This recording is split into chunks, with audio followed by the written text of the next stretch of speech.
Hello, and welcome to Things We Learned This Week, a show about research, facts, and combating the apparent human need to make shit up.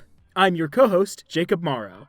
And your other co-host, George Williams, is back finally after 2 weeks. The triumphant king has returned! I am so sorry I couldn't get my schedule figured out sooner, Mr. Morrow. Thank you so much for gracing me and our wonderful audience with your presence. I'm sorry, school started up again. I have 3 extra weeks of school compared to you, mister.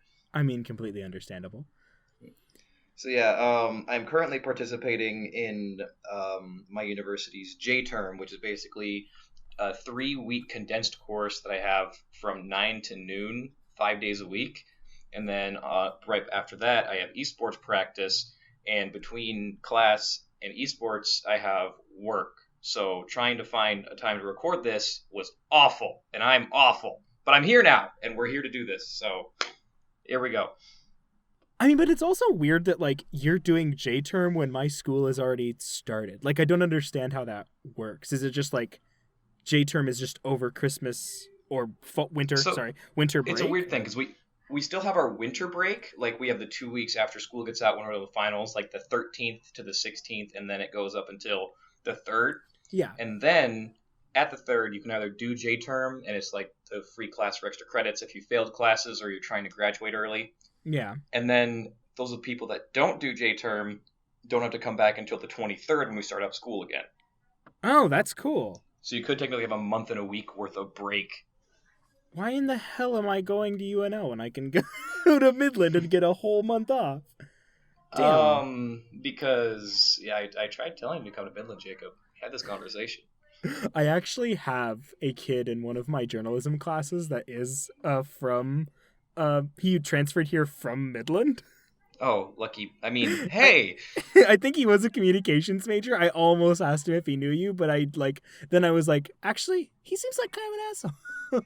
I think I'm actually one of 3 communications majors in my college. Oh my god. At least in my grade.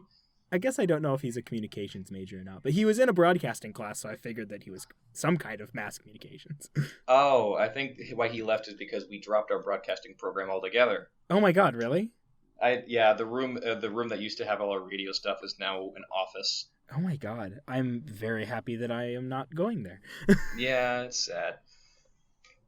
But hey, anything that we need to catch up about this week other than me being horrible with scheduling?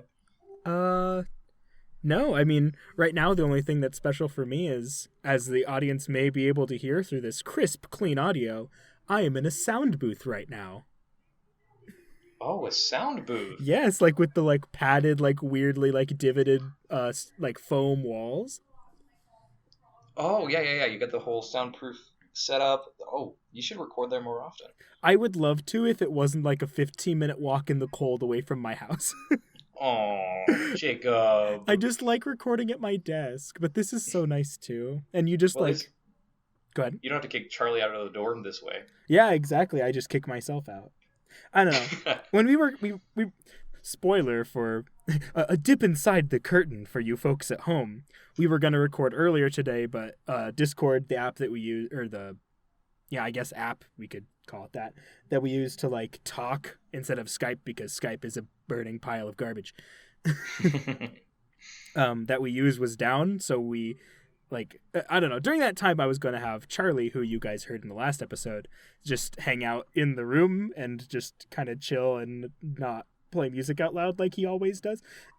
That is a lie. He actually is like a pretty phenomenal roommate, especially compared to like everyone else that I've ever talked to about their roommates. Like, from what I hear, you're the bad roommate, Jacob. I am the bad roommate.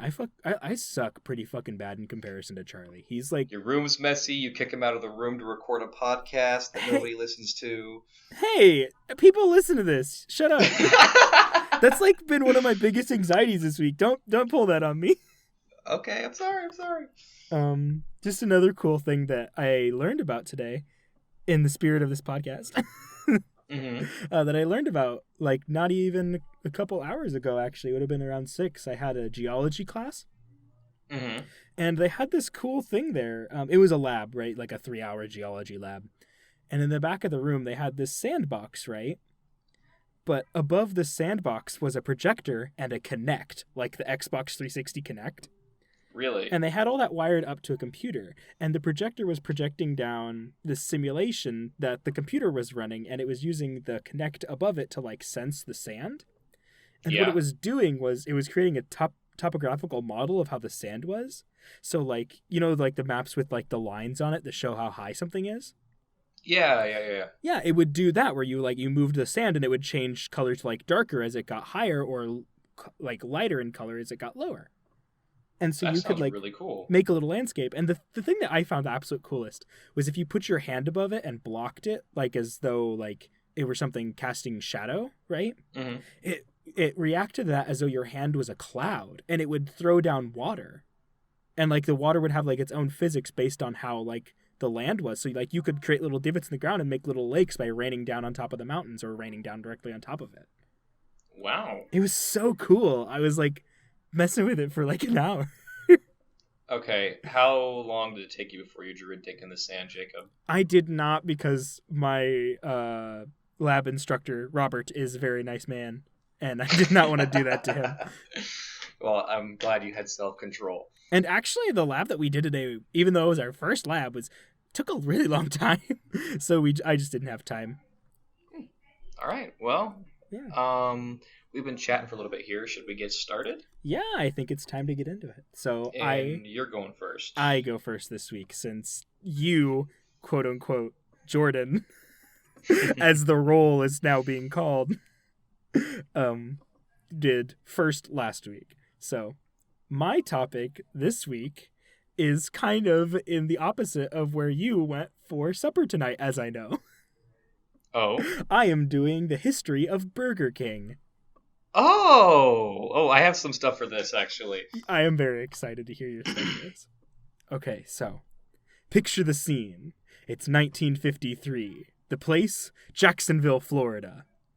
You are Keith J. Kramer, and you are chilling with your wife's uncle, Matthew Burns, and y'all are talking about his trip to like California or something. He was like, yo, I ate at this dope restaurant called McDonald's where they just like made burgers and and fries and sold them. And you're like, that's dope. Let's invent a stove and call it the Instant Broiler, and then open our own restaurant, which we call Insta Burger King.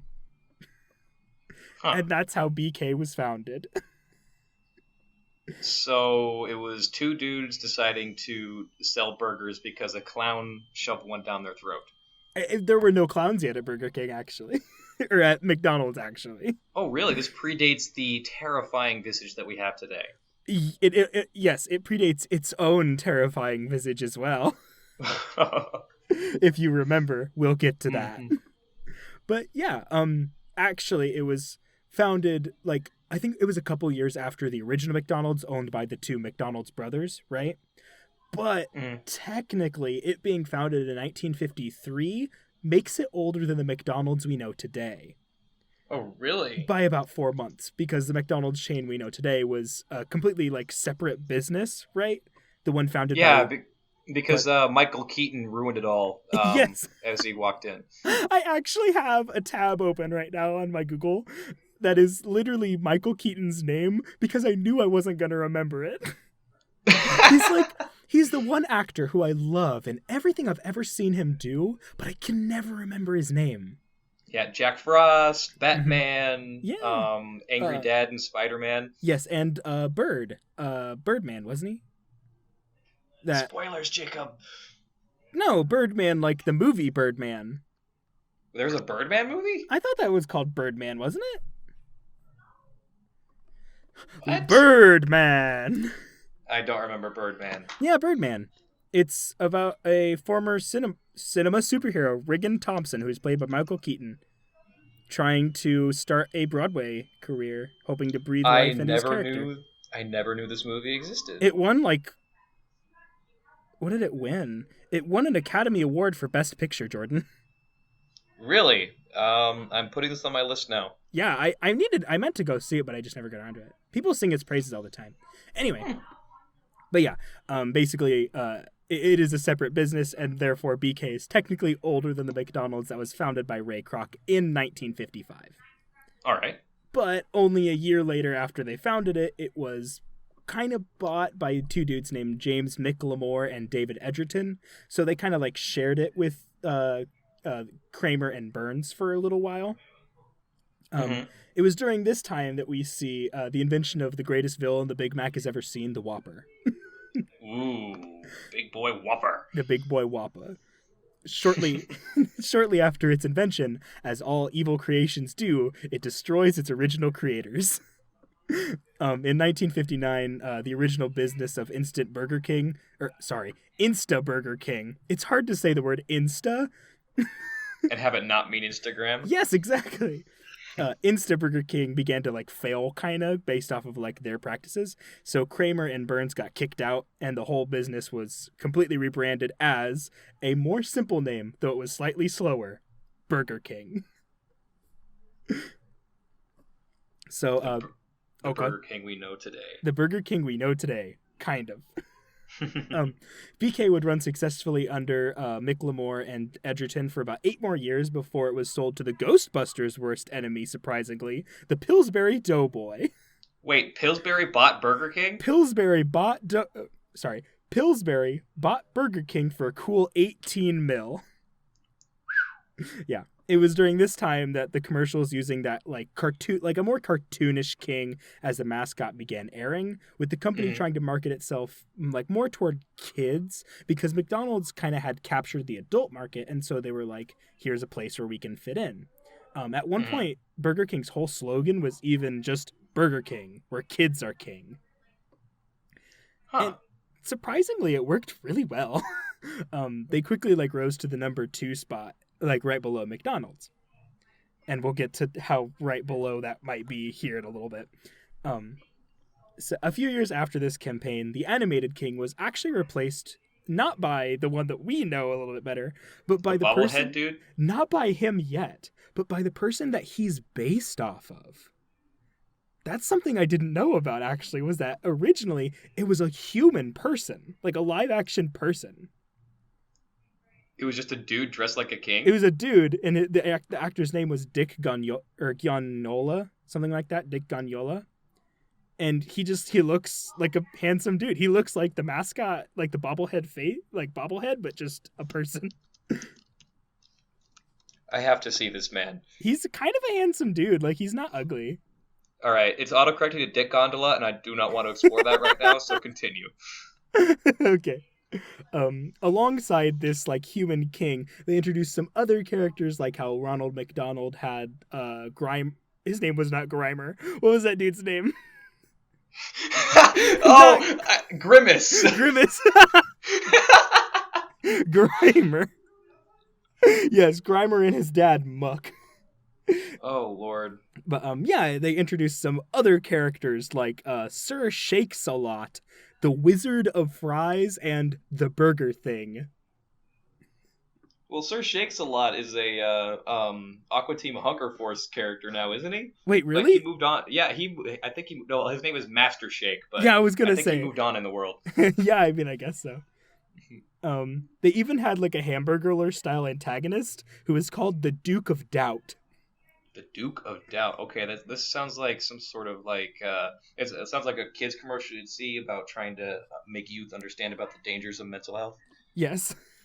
Maybe something along those lines. I think it sounds a lot more like a real-ass D&D villain than any of the other characters do. like second edition D&D. It sounds like a second edition D&D like main boss, like big evil, just the Duke of Doubt. But yeah, the mascot would change a couple times to like a group of kids, to like some other like little mascots that we had seen. And as it did so, it changed, the like Burger King restaurant as a whole changed hands again from Pillsbury to this British company called Grand Met, who also bought another restaurant chain that I've never heard about. And the reason that I've never heard about it was called Wimpy. Wimpy. The reason that I have never heard about it, and you probably haven't either, is because the company Grand Met gutted all of those stores and turned them into Burger Kings.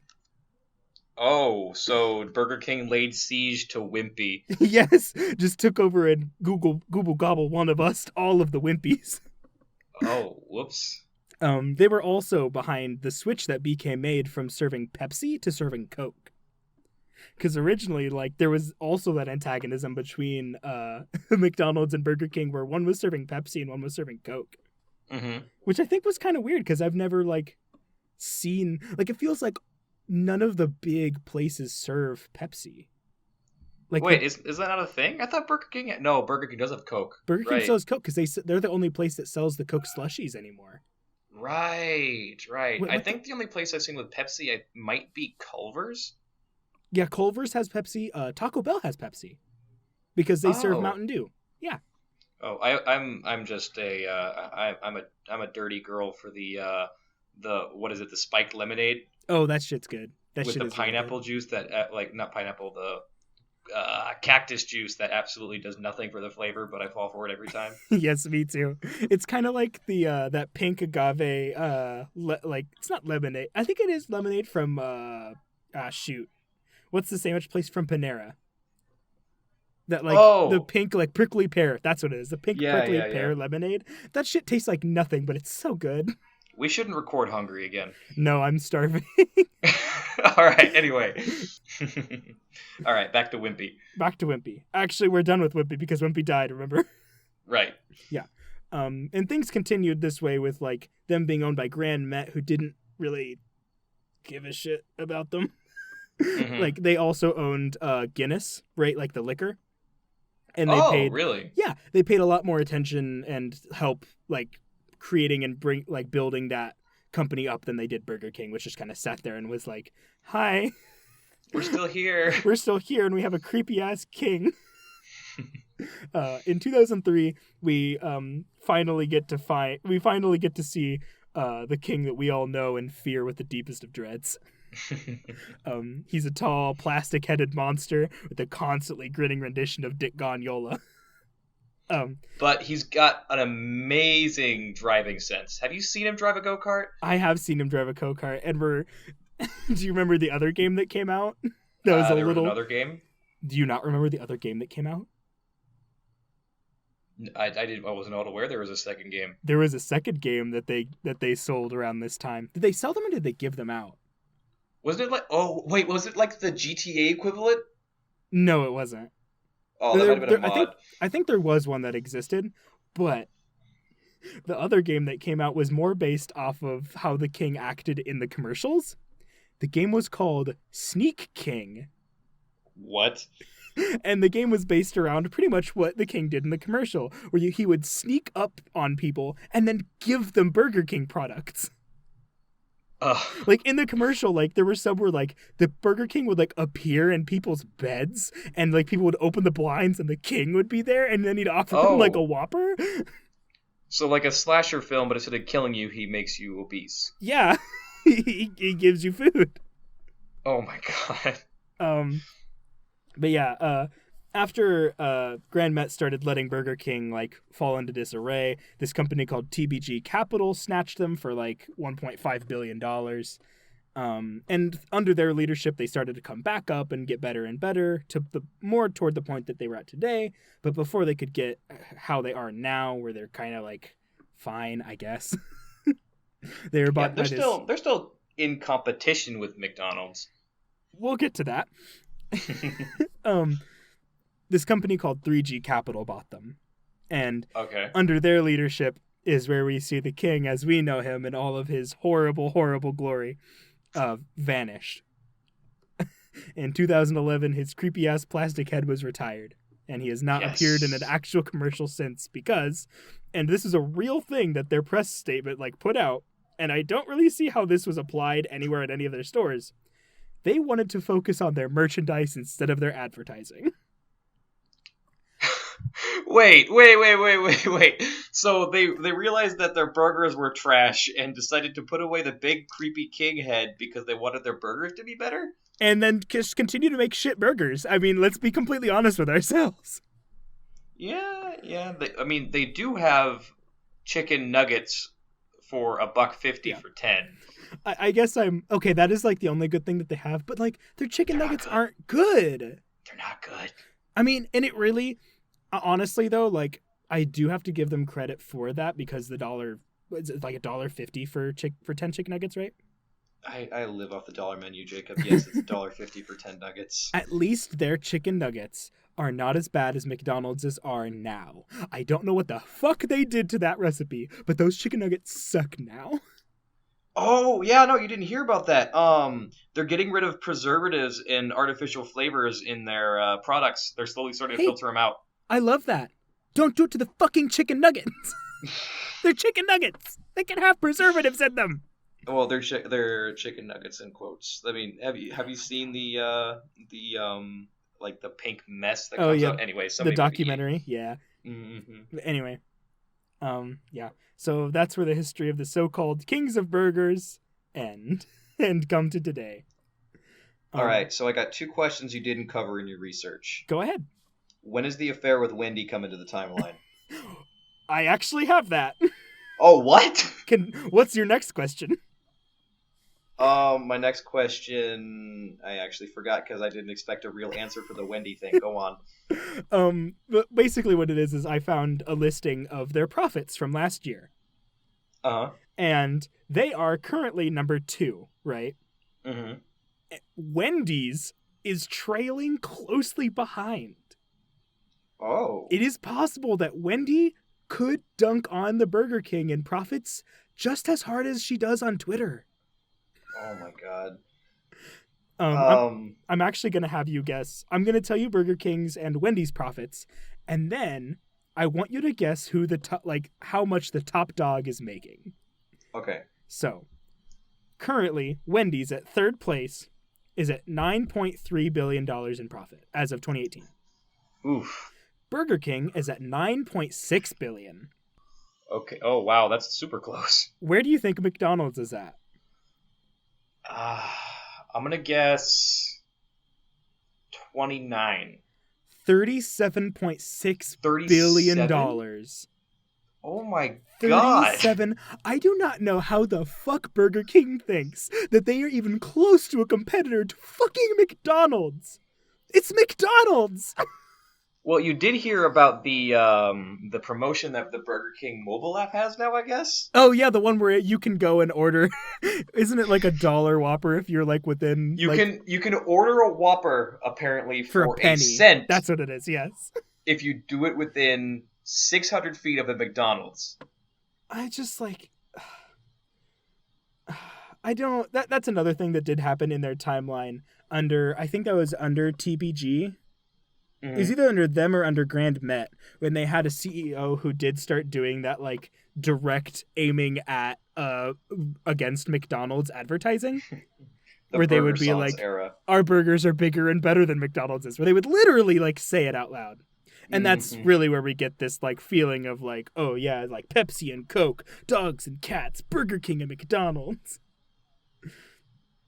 But like, I don't understand how Burger King can even kind of consider itself a competitor to McDonald's. Yeah, that is rough. I mean, like, I would consider the race between Taco Bell and Taco John's closer. Oof. Like, that feels like a race that's actually close. But because they're the same store. One has potatoes. Like, okay, one place has good tacos. Well, decent tacos. The other place has tater tots with Mexican seasoning. I wish that I ate at Taco Bell still, but I can't. I just get the quesadillas. For me, it's not about the food. I love the food. But I went there this one time, and it was snowy out, so I couldn't see like where the parking spaces were. Mm-hmm. And there were these people that parked right in front of the door. Right? And so I parked next to them thinking like, oh, it's fine. And I went in there, and this dude behind the counter ripped my ass off for parking in a place that wasn't a parking spot. Oof. Like, he was like, there's no spot in front of the door that's a parking spot. What are you doing? I'm like, what? So, like, I don't eat at Taco Bell anymore. That made me so angry. I can't eat there anymore. I was sad. Nice customer service, Taco Bell. Well, if they had just been, I don't know. It's not like they didn't ask me nicely first. They just started yelling at me. And I wasn't blocking the entrance. Like, I don't know. Did you still eat food there? Maybe I'm the shithead. I don't know. Did you still eat food there? I did. I got it to go at least. Oh my gosh, Jacob. All right. Yeah. So should we move on to our random wiki information? Yes. Do we have a name for this yet? Act 2, The Wickening. The Wicked. I've gone for 2 weeks and you name it that. On the spot, ladies and gentlemen. All right, on to The Wickening. On to The Wickening. Act 2, The Wickening. Right, I'm writing that down in the show notes. It's being called that for the rest of time. All right. I can start with mine. I have it open and handy right now. Okie doke. Go ahead. Oh, wait. No, I'm supposed to give... Yeah. So I take yours. Yes. Okay. I need you to tell me who or what Leo Lowenthal is. Leo Lowenthal, right, is a New Zealand parody artist of Billy Joel. Okay. He actually sings exclusively songs by other single-named artists and passes himself off as Billy Joel. So he's really parodying everyone who has a, first name, last name title. So he sings like, Wiggle It Off, Trumpet Man,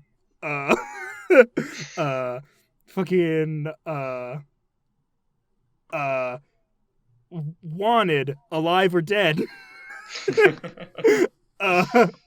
Other Bon Jovi references. He passed away in early 2012 because what's his bucket? Shit. Elton John beat him to death.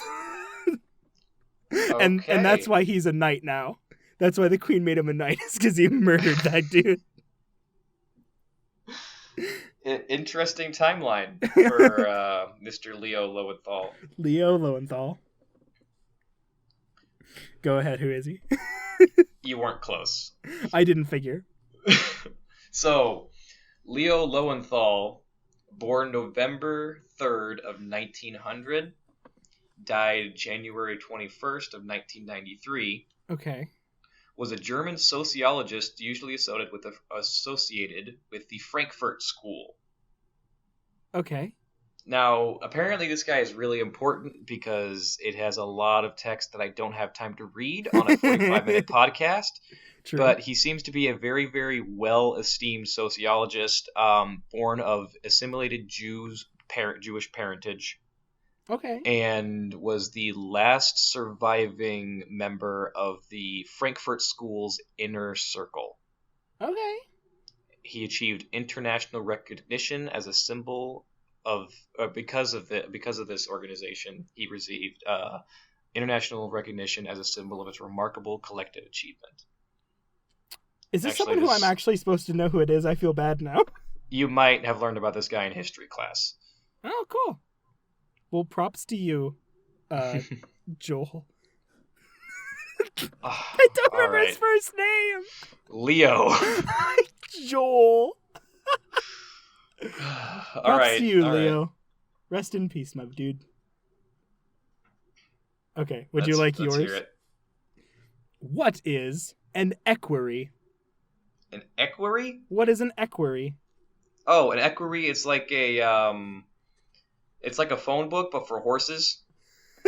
Okay. Is there anything special about it? So horses don't have thumbs, right? Oh, yeah. So the unique thing about the equerry?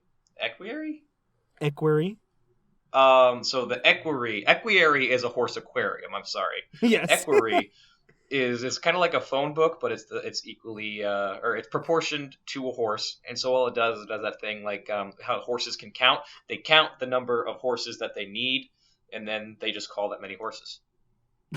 Wait.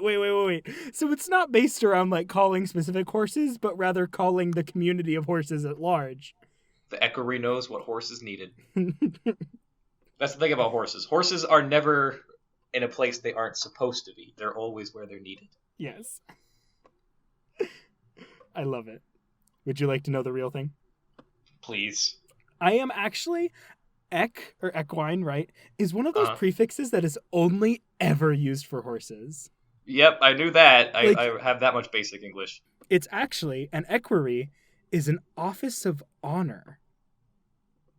So, historically, it's this dude who just is real good with horses.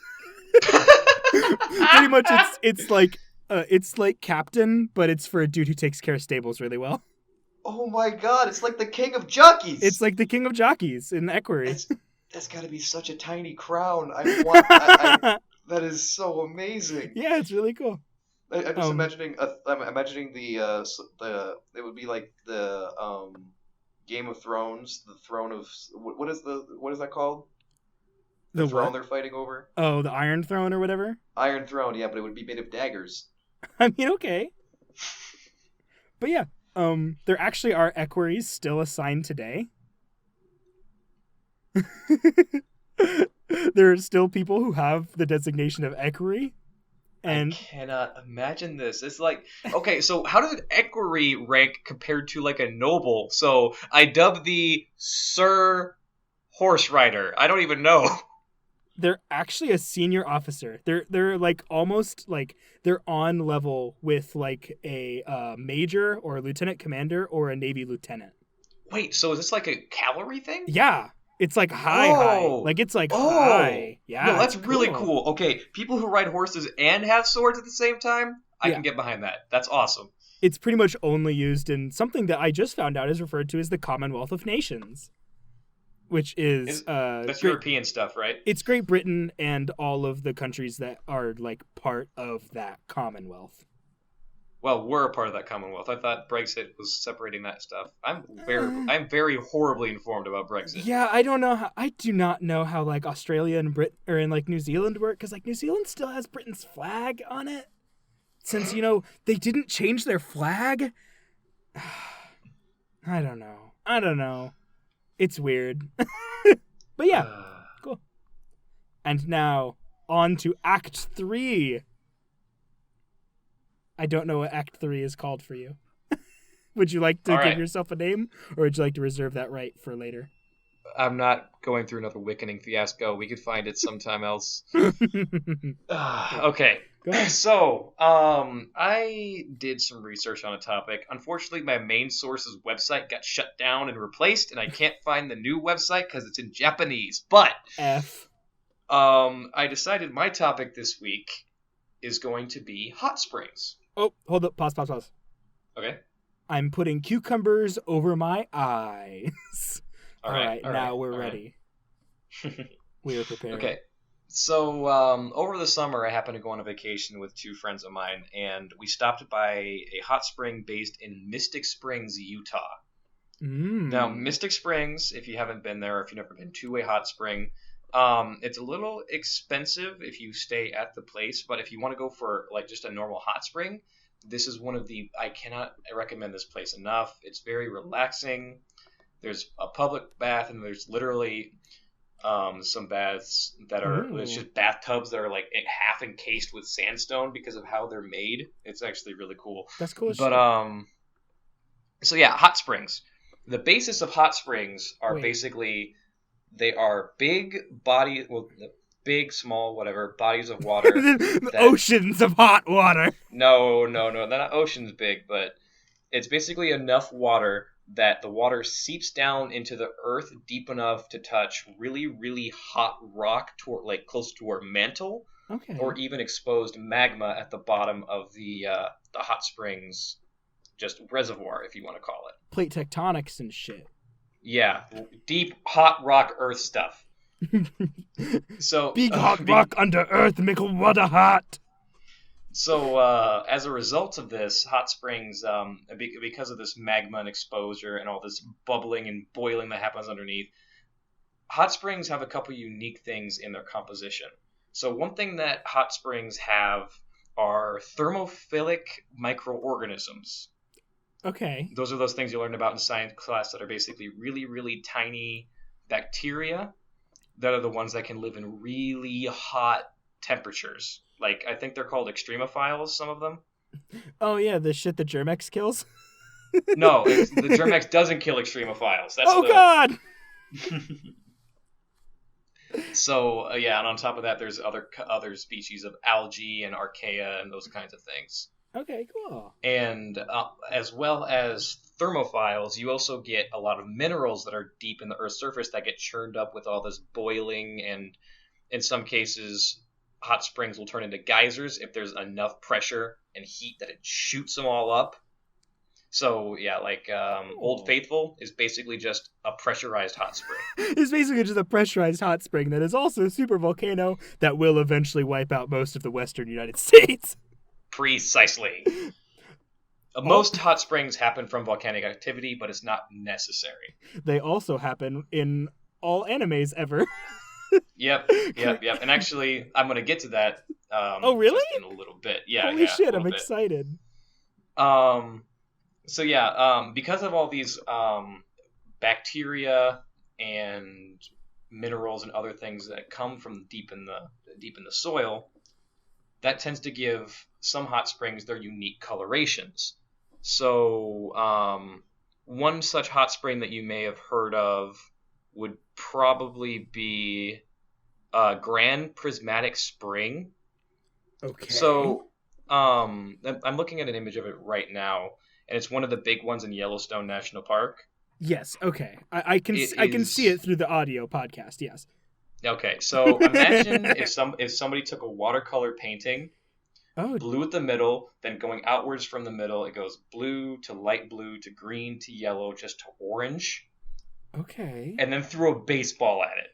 That sounds awesome. And paint just went everywhere. So it's very brightly colored. It's very, very,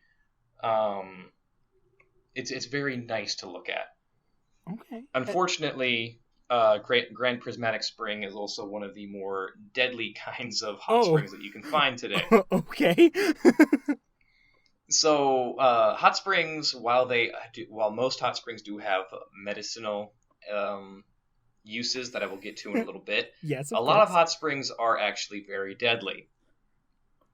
I mean, okay. Deadly how? They bring up some minerals that aren't exactly healthy. Here's some plutonium. So on top of being over 200 to 300 degrees or whatever at certain times, they also carry a lot of sometimes dangerous extremophiles within them. Okay. Minerals that our bodies aren't supposed to really have.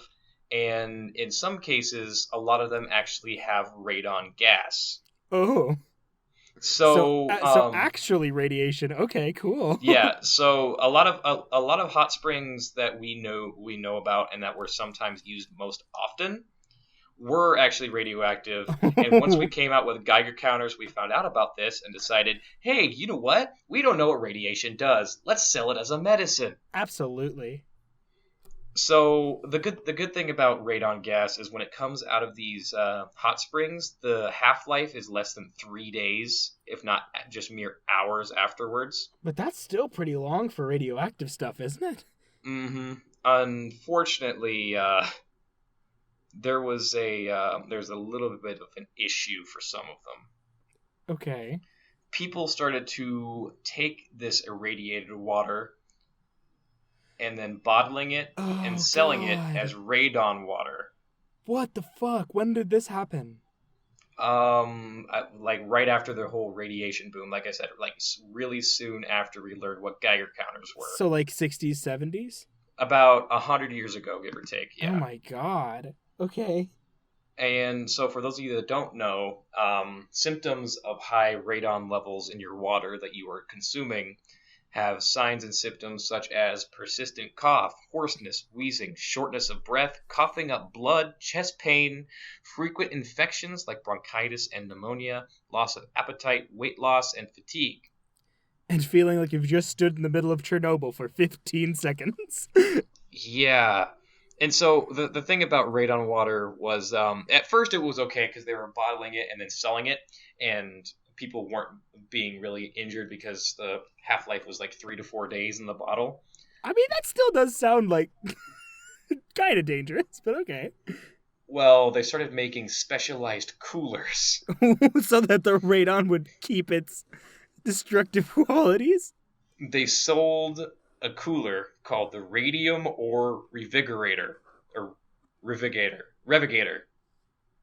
It sold a better, more scientific product, which was a water cooler lined with a serious amount of carnotite an ore of uranium and radium that undergoes radioactive decay, and while it decays, it yields radon gas. Who are these fucking monsters that created this, like, death cooler? Hey, I'm gonna go grab myself a Bud Light Lime from the death cooler. I'll be right back. So all you did was pour water into the cooler to the brim overnight, and then in the morning you'd have amazing radon water.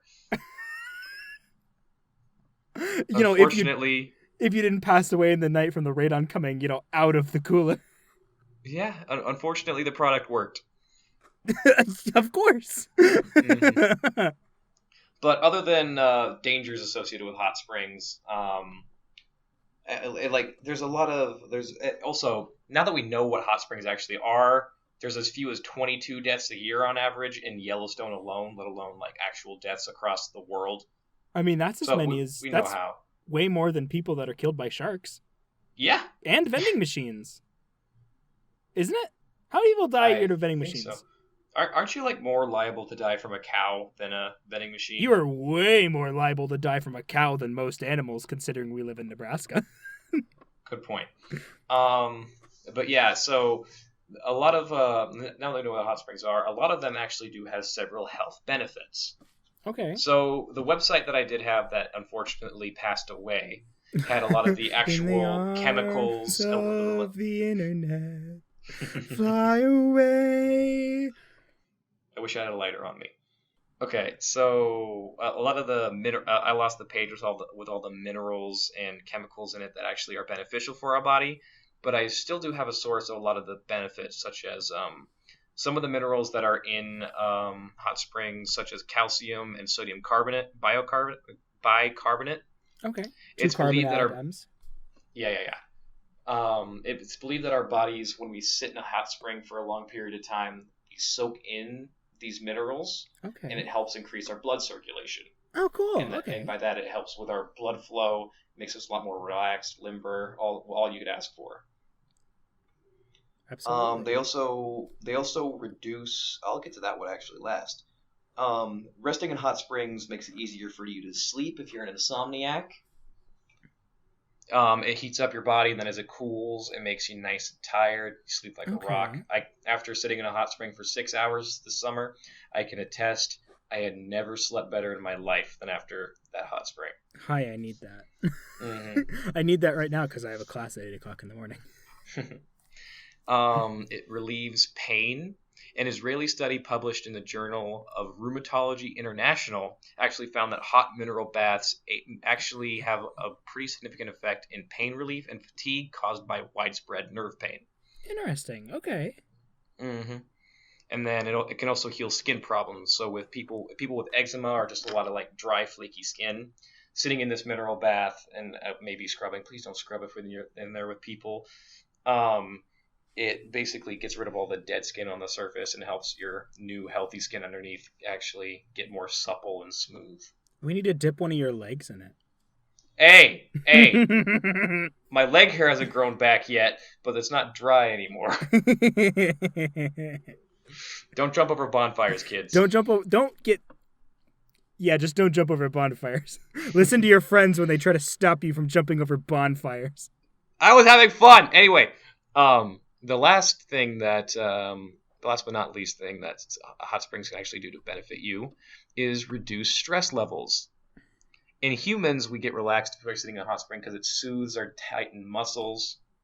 But we humans aren't the only ones that get benefits from hot springs. Oh? So, in Japan, home to hundreds of different very, very prominent hot springs, because Japan is it's a series of volcanic islands. Yeah. So they have a lot more hot springs, which is why you see them a lot more in anime. It's a very common thing to have public hot spring baths that like neighborhoods would share. And how it's divided is they have these two massive pools, men and women, so that way there's still separation, but people could still all appreciate the baths at once. Hell yeah. But humans aren't the only ones, like I was saying, that benefit. Actually, Japan has a series of snow monkeys. What? I'm not finding what they were called. I had it written down somewhere. They're called Japanese macaques. And more commonly known as snow monkeys because people are immature. Yeah. They're the most northerly species of non-human primates on the planet. Jacob. Macaque is... Continue. So these snow monkeys, you may have seen pictures of them before. You might have seen pictures of macaque. Jacob! Good Lord, man. I'm telling Jasmine. She's gonna kick my ass after this episode. Oh, shit. Continue, please. So, yeah. These snow monkeys, you've seen them before. They're completely covered in white fur with bright pink faces, and they're most commonly seen sitting in steamy water surrounded by snow. That's because these snow monkeys have gotten into the habit of going to hot springs, whether it actually be natural springs, like the big one on the mountain, which its name escapes me at the moment, or occasionally, more recently, these macaques have actually been transferring to man-made hot springs and just sitting in them when no one else is sitting in them. Whoa, really? Yeah. Like going two towns and like hanging out in their hot springs? Yeah, so like some of the lesser populated towns and stuff like that, they'll just climb down to the foot of the mountain and use their hot springs. That's so cool. Okay. And apparently, as long as there's some space between the two, people and these monkeys have both shared hot springs at once, and nothing's come ill of it. Dude, I would fucking love that experience to just like chill in a hot tub with a monkey. Hell yeah. Yeah, it was actually first recorded in 1963 when there was one female snow monkey soaking in a man-made outdoor hot spring that belonged to a hotel. Cool. And then pretty soon after, other macaques followed her, and then they all just kind of did, and they disappeared when the weather was warm again. But during the winter, it sort of became a theme that this section of macaques in the area of Japan all started soaking in hot springs. Okay. And there was a study done on it. The researchers tracked down 12 adult females during the spring birth season, and the winter mating season. Okay. And in the results of their study, it showed that snow monkeys that used the hot springs more frequently during the winter. Mm-hmm. Well, they used them more frequently during the winter, but they also had lower levels of fecal glucocorticoid. I don't know how to pronounce this. It's a chemical in their shit that determines stress levels, and those who were in hot springs more often had lower stress levels than those that didn't use the hot springs. Okay. So monkeys who used hot springs were more relaxed in all the things that they did. Flaccid, you might say. That pause is staying in there. That was great. Oh my god. Okay. Macaques are flaccid when they stay in hot water. That was the episode, everybody. We're ending on Jacob. Is that it? Okay. Actually, yeah. That's it. I'm done. I'm done. I'm sorry. I can't handle you. I'm sorry. It's too funny. You can find me at Crashing Marty on Instagram, and pretty soon here on Twitch once I find a username. Jacob. You can find me at Moorow, MOOROW on Twitter. You can find us as a show on Twitter at TWLTW Podcasts for fun facts and quotes from the show. You can like us on Facebook at Things We Learned This Week, and also, you should join our Facebook group, which is called Things We Learned This Week Scholars, where you can talk to other folks who listen to the show about things you learned this week. Have questions or comments? Email us at twltwpodcast@gmail.com. Also, on a side note, thank you to the beautiful and wonderful and forgiving Jasmine Frank for making our cover art. You can find more of... She's not going to love you after this episode comes out. You can find more of her work at jasminelene.com or at jasminelene on Instagram or in the obituaries as the person who murdered me. I love you, Jasmine. All right. I think that's everything from us this week, everybody. Thank you for listening. Thank you so much for listening. Bye. Bye.